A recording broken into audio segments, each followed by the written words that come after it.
Well, doing a little homework now can pay off big time when it comes to Social Security. We're talking about hundreds of thousands of dollars in some cases. Stewart Welch from the Welch Group joins us now to talk about your money and what you need to be doing now to maximize your future Social Security benefits. Good to see you this morning. Good morning, Mike. Let's talk about this, because some people do make a mistake of not really doing their homework, and it could cost them a lot of money. You know, I'll ask people, when was the last time you checked your Social Security earnings?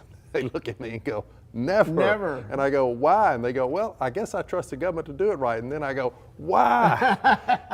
You know, the government has been known to make a mistake or two. Just look at the Iowa caucus that's going on right now. There you go. So they do make mistakes. So it's, and why that is critical is that your Social Security benefit is based on that record. Okay. So they could skip a year. You might get a 0 in a year. They may record an under earnings estimate.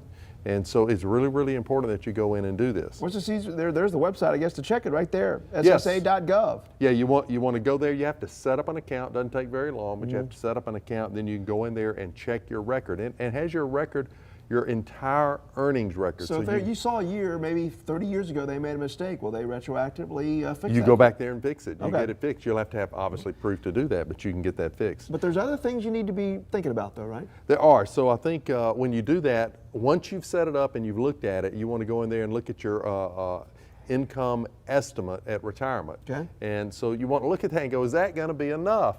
And then most people are going to go no, and then you look at your retirement savings and say, is that enough? No, and you need to, you know, perhaps up your investments in your retirement savings. Okay. And then also, I know, and you've talked before, and maybe people don't remember this, you really got to adjust when you start taking those benefits, right? So yeah, that is a very complicated situation, deciding when to start taking benefits, and it is worth, 90% of the people will get this wrong, meaning that they chose the wrong time to start, and they leave lots of money on the table and they never know. So what I think is really critical is that you get a professional in there to help you go through that and calculate when is the best time to begin my retirements, turn on Social Security at retirement. Now, what kind of factors you're looking at? I would think, you know, how long you expect to live. That's got to be a big one. How long you plan to work, right?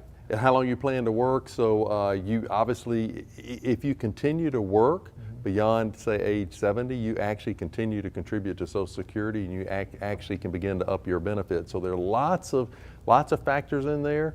What the really thing is important is that you don't just say, and by the way, don't call Social Security and expect them to give you the answer, because they're not the experts, right? And they are not allowed to give advice. So you want to be really, really careful when you make that decision. Real quickly though, so the retirement income, this is important, is calculated though in today's dollars, not future dollars. It is. It's calculated in today's dollars. They count your 35 highest years. If you don't have 10 years, you don't get counted at all. So if you've worked 9, you need to figure out how to get 1 more year. So instead of getting 0 Social Security, you get Social Security benefit based on those 10 years. All right, we could spend a lot more time on this, but obviously we don't have time to do it right now, but we can dive deeper in this next time for sure.